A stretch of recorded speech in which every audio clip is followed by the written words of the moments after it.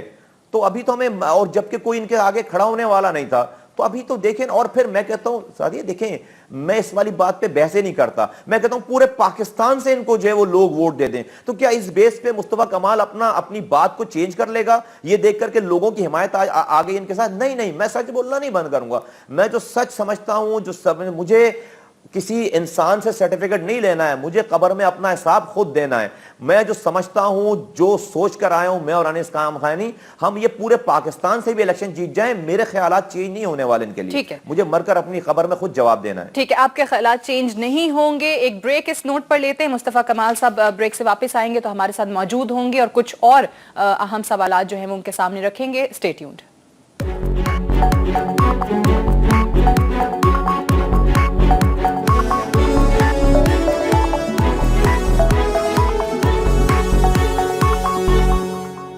جی welcome back. Programme میں ایک بار پھر سے خوش آمدید. ہم پاک سرزمین کے سربراہ مصطفیٰ کمال صاحب سے پروگرام میں بات کر رہے ہیں. مصطفیٰ کمال صاحب, پاک سرزمین پارٹی کے حوالے سے فیوچر میں کیا آپ پلان کر رہے ہیں؟ کیونکہ آج لاہور میں بھی آفس کھولنے کی بات ہوئی, بلکہ رضا ہارون صاحب اور افتخار رندھاوا صاحب جو ہیں وہ وہاں پہنچے بھی ہیں.